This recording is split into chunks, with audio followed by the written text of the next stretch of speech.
CGV 2022년도 실적을 스루풋 회계로 분석 및 손익분기점 예상액을 예측해보는 내용을 진행하도록 하겠습니다.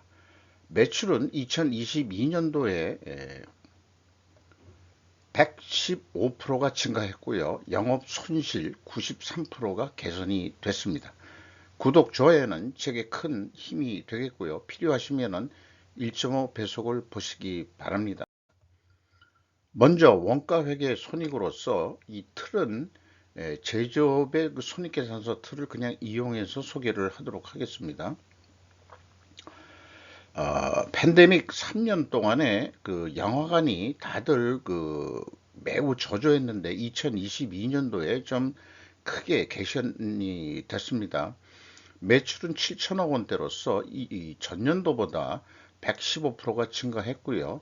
그런데 영업비용도 크게 또 증가를 해서 46.1% 적게 증가했습니다만은 절대금액이 그 작은 관계로 매출 총이익, 이거 영업이익이라고 할 수 있겠죠. 이 총 영업비용에 그 판매관리비도 들어가니까 123억 원의 그 적자가 났는데 전년도 1635억 원 적자에 비해서는 무려 그 92.4%가 개선이 됐습니다.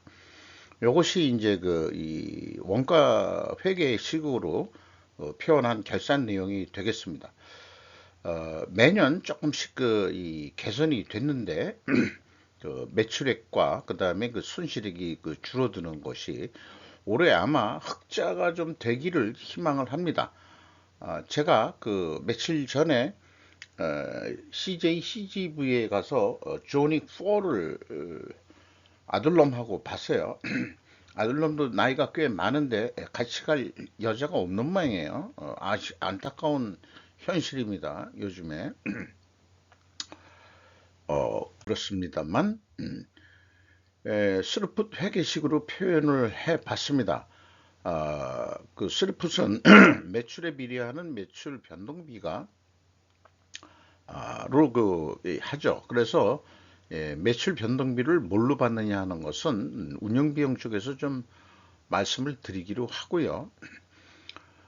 매출에 비례하는 변동비가 92.7%가 증가했습니다. 그래서 그 차이가 22.4%가 나는데, 그래서 스루풋은 127.7%나 크게 증가했어요. 그런데 이제 어차피 그 운영 비용이 계속 증가 치수니까 그 31.1%, 그렇게 해서 생산성이 0.56에서 0.98로 크게 그 상승을 했습니다. 그래서 스루풋 영업 손실 116억 원이 달성이 됐는데 원가 회계보다는 7억 3,800만 원이 더 적게 영업 손실이 났습니다. 이것은 조금의 이 재고 자산의 그 감소라 때문이라고 그런 결과가 나왔습니다.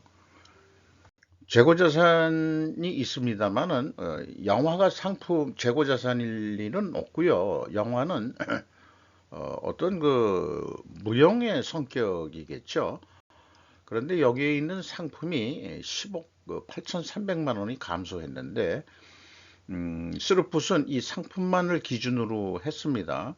10억이 그 감소한 것이 원가 회계 영업 손실보다 적게 영업 손실이 난 그런 결과가 되겠습니다. 그리고 그 제 생각에는 거기 가서 느껴보는 것은 영화관에서 팝콘과 그 뭐 음료수 성격 이런 매출의 상품이 아니겠느냐. 그러니까 그 이 매출의 큰 비중은 차지하지 않을 것이다. 이렇게 그 판단이 됩니다. 그래서 그 비용의 성격적 분류를 그 이 영업 비용을 그 스루풋 손익을 위해서 그 변동비와 그 운영비로 디커플링을 해 봤는데 상품의 변동액, 그 다음에 이제 원재료의 사용액 및 상품의 매입액, 요거를 제가 역산해서 풀이를 해냈고요. 상영 부금을 매출에 비례하는 변동비로 인식을 했습니다. 그래서 MC 그냥 그 제조원가 용어를 그냥 썼습니다. 매출원가 재료비라고 변동비라고 여기에서는 얘기하면 되겠죠. 2297억 원대로서 93%가 증가했습니다.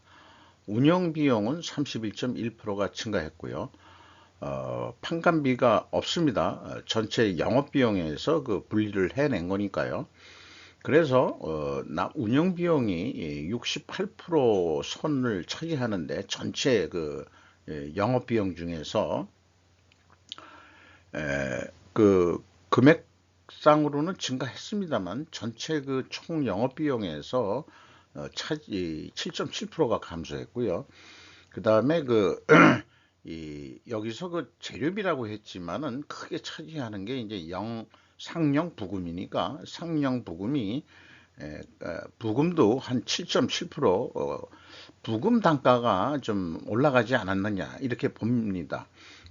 영화 관람료도 물론 크게 그 인상이 된 거지만은 상대적으로 그 영화 부금이라는 게 영화 상영 횟수에 따라서 그 발생하는 그런 그 대금을 지급해야 되는 그런 거로 그 인식이 됩니다. 공급사에다가 주는 거요.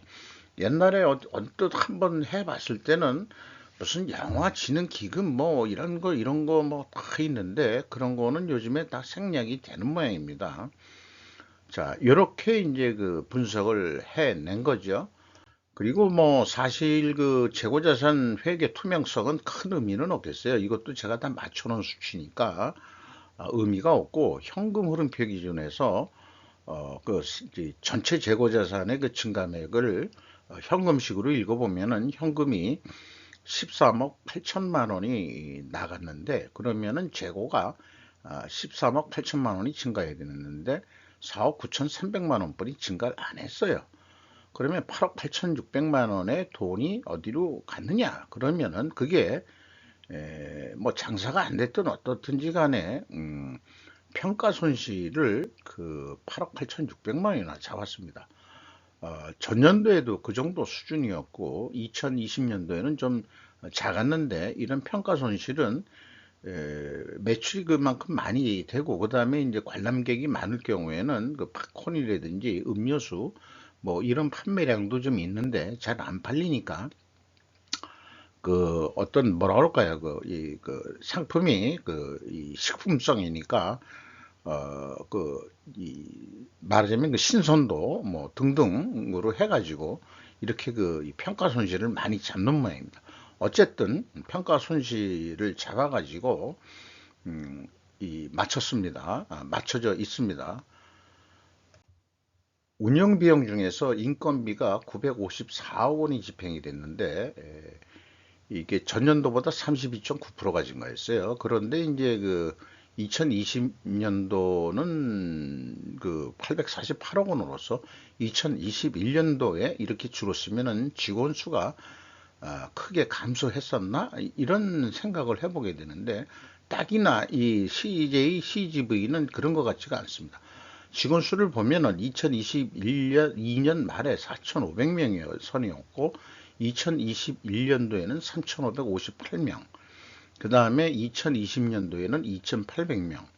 그러니까 매년 여기에서도 한 700명가량이 증가했고 또 2022년도에 와서는 한 900명가량이 증가를 했습니다. 943명 정확하게 증가를 했는데 상대적으로 연봉이 3천만 원 선에서 2,100만 원 선으로 떨어졌습니다. 자, 장사는 안 되는데 계속 직원들은 증원을 시켰다. 상영관을 더 늘린 건지 그런 건지 아니면은 제 생각에는 일반적으로 비정규직으로 쓰던 그 직원들을 정규직화하면서 어, 말하자면 그때 옛날에는 뭐 전에는 뭐 외주 처리라든지 이런 식이었는지 모르지만 정규 사원화 한 것들이 아니냐. 그러니까 거의 뭐 알바생 비슷했던 그 수준들의 그 직원들을 그래도 정규 직원화 시키면서 다만 그게 그 뭐 근무 시간이 어떻게 될지 모르지만은 어쨌든 연봉은 2천만 원 선으로 떨어졌습니다. 뭐 그렇게 참 상영관에서 일하는 분들의 급여가 좀 뭐 많이 받았으면 좋겠지만은 손님도 없고 또 이런 그 상영관이 오래간만에 이렇게 그 영화관을 분석을 해보니까 거기서 일하시는 분들의 급여를 그렇게 높게는 줄 수가 없는 상황이다. 대부분 젊은 사람들이 일을 하죠. 가서 보니까 조조 할인으로 저도 싸게 보려고 갔는데 아침에 그 큰 상영관에 한 10명인가 그렇게 봤어요. 평일날인데 평일날 가야 뭐 손님이 없다고 해가지고 잠깐 여담으로 잠깐 흘렀습니다만은 어쨌든 그렇게 직원을 많이 늘렸어도 인당 평균 매출액은 그래도 크게 증가를 했습니다. 전년도 비해서는. 수수료라는 게 이제 어디로 뭘 나가는 건지 모르지만 58.8% 증가했고, 인데 그 큰 문제가 그 530억이라는 임차료가 갑자기 에, 나타났어요. 그 내용에 이게 무슨 사건이냐? 그러면은 상영관을 또 추가로 임대한 거냐? 이거에 대한 상상만 해봤지 어떤 구체적인 내용 설명들은 없으니까 알 방법은 없습니다. 건물 관리비는 뭐 매년 조금씩 오른다고 보면은 뭐 정상적이겠습니다만은 이게 다 자기 건물은 아니겠죠. 그 임대를 하는데 그 임대를 받는 건데 그러니까 이제 임차료죠. 임차료인데 만약에 이 금액이 크게 안 올랐다 그러면은 분명히 흑자 전환이 가능했는데 가뜩이나 장사가 안 돼서 이제 장사가 될 만하다 그러니까 그동안에 그 건물주들이 임차료를 거의 안 받다시피 하다가 착한 뭐 무슨 임대 뭐 이런 말이 있었죠. 문재인 정권 때 잘 써먹는 게 착한 뭐, 예, 뭐 이런 얘기 했는데 그 착한에 안 들어가면 모두 악한다는 거예요. 그런 표현이 그래서 저는 안 좋다고 보는 겁니다. 그래서 임대료를 뭐 거의 뭐 안 받다시피 했는데 이제 좀 장사가 팬데믹 기간도 끝나고 나니까 끝났으니까 끝나가니까 우리도 좀 받아야 되지 않겠느냐. 이래 가지고 그 정상화된 건 되면서 또 그동안에 미루었던 인상률까지 해서 받아 먹은 거 아닌가 이런 또 생각도 상상을 해봅니다. 이런 그 상상을 뇌피셜이라고도 표현을 하기도 하고 그러니까 근거 없는 이 추정 이런 거 근거 있는 거는 합리적인 추정이라고 얘기할 수 있지만은 근거가 없는 것은 그냥 소설 또는 내러티브 또 뇌피셜 등등의 요구들을 그런 용어들을 쓰고 있더라고요. 경영평가 지표로서 그 재고 회전율의 의미는 없을 것 같아서 상영 부금이 비례하는 거지만은 이 회전율을 구해봤습니다. 그래서 계속 그 장사가 쭉 개선이 됐습니다. 상용 부금의 회전율은 계속 올랐다는 얘기죠. 그러니까 이제 회전율이 떨어졌는데 이 상용 부금 요금도 계속 그 인프레가 됐다 이렇게 볼 수가 있을 것 같아요. 그 상용 부금 가격이 인상이 됐다 이렇게 볼 수 있겠죠. 수르풋율은 그 3.76% 증가를 했는데 상용 부금이 증가를 했다면은 상승이 됐다면은 상대적으로 영화 관람료가 인상이 더 추가로 더 됐다 이렇게 이제 또 얘기할 수 있겠죠. 나머지는 뭐 그냥 참고해 주시면 되겠습니다. 그래서 이걸 제접의 기준으로 해서 했던 우리 이 분식회계 논리 그쪽으로 다시 한번 글로 정리를 해보면은 상향부금 회전율 하락과 수로푼율 상승 역방향은 분식회계 가정을 하는데 반증을 하려고 그러면은 상향부금 상승과 영화 관람의 비인데 영화 관람료를 표로 잘못 썼군요. 상승으로 입증해야 상대적으로 조금이라도 더 인상이 됐어야 입증이 된다. 이것은 충분히 그 손익계산서부터 그렇게 합리적인 그 추론이 가능한 그런 얘기가 될 것 같아요. 그러니까 뭐 부식회계 가정은 이 무효화 시킬 수 있다. 이렇게 볼 수 있겠죠. 현금 지표로서 그 재무 지표로서 캐펙스 그 비유동 자산이 1,425억 원이 줄어들었습니다. 그리고 종속기업 비율은 23.3%로 또 이것도 15% 감소했고요. EAT 세후 현금 순이익은 1,662억 원의 현금 순이익이 났고 수익률로는 18.1% 무려 16.1% 개선이 됐습니다. 자, 이것이 현금 기준으로 봤을 때는 실질적으로는 적자가 아니고 돈을 벌었다 하는 것을 우리는 알 수 있습니다.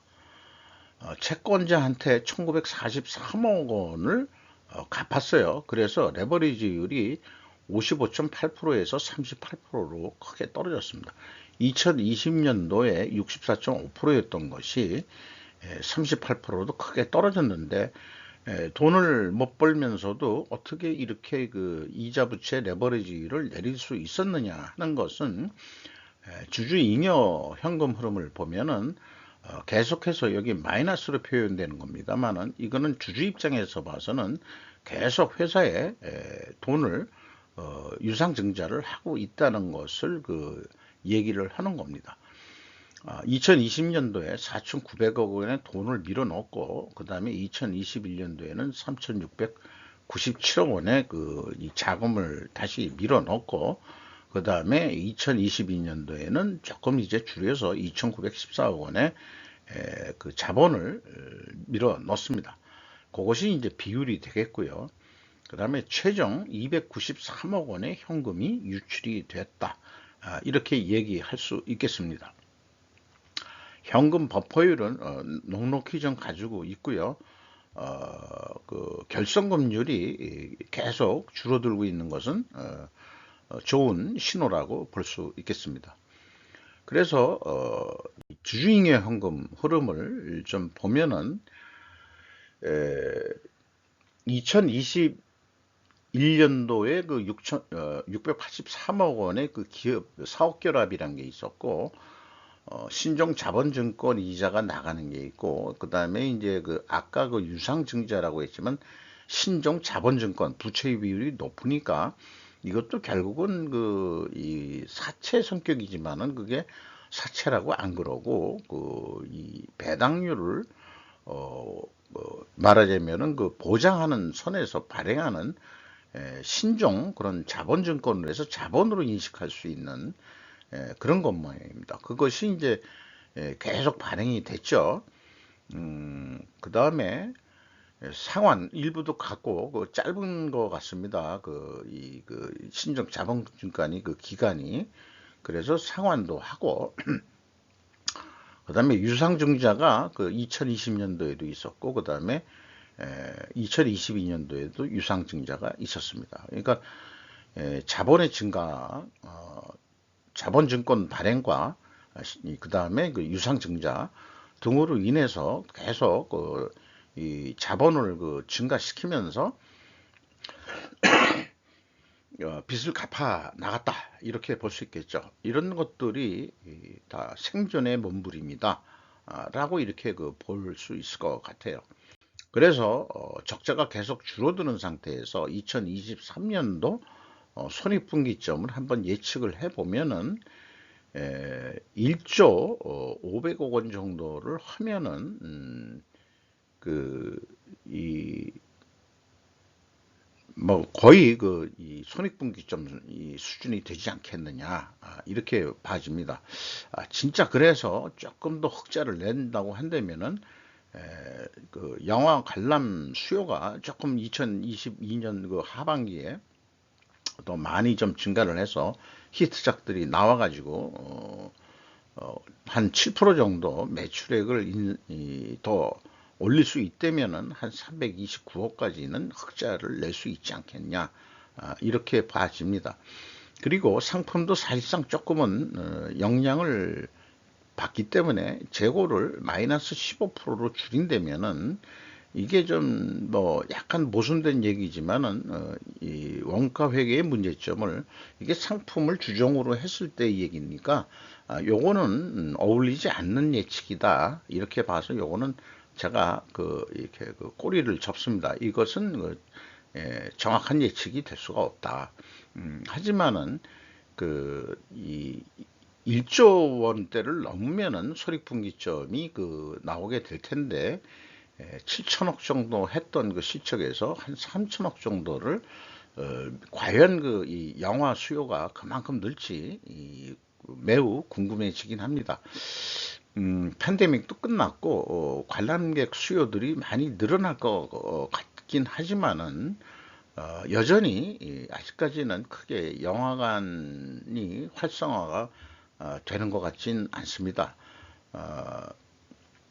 집에서 대부분 넷플릭스라든지 뭐 이런 등등으로 많이들 말하자면 팬데믹 효과가 넷플릭스 같은 그런 OTT라고 그러나요? 그런 것들이 히트치는 그런 사회도 변모를 한 것 같습니다. 슬프 관점으로 예측을 해보면은 우선은 손익분기점을 활용하는 방식으로 접근을 해 봅니다. 그러면은 영업이익을 제로로 봤을 때 운영비용이 25% 정도는 올해도 상승하지 않겠느냐, 증가하지 않겠느냐, 이렇게 좀 예측을 해 봤을 때 한 9천억 정도 매출이 일어나면은 손익분기점 매출액 정도가 될 것이다. 이렇게 되는데요. 이 매출 변동비, 그러니까 상영 부금하고, 그 다음에 이제 뭐 상품, 일부 들어가니까 이게 40% 정도 증가한다. 원래 요 기준에 근접할 수 있는 거를 봤는데, 상영 부금을 한 40%로 가정을 해 봤습니다. 이 증가되는 것이 말하자면 이 관객들도 더 추가로 오고 뭐 이런 등등 상영 부금률도 있겠습니다만은 작년에 2022년도에 꽤나 또 좀 인상이 된 것 같고, 그래서 적당한 선이 한 40%선 아니겠느냐 이렇게 봤을 때 한 9,892억 정도 매출이 일어나지 않겠느냐 이렇게 이제 예상을 해 봤습니다. 그래서 요거는 변동비 기준으로 이렇게 이 스루프 쪽에서는 변동비 기준으로 사고 방식을 하는 게 하나 있고요.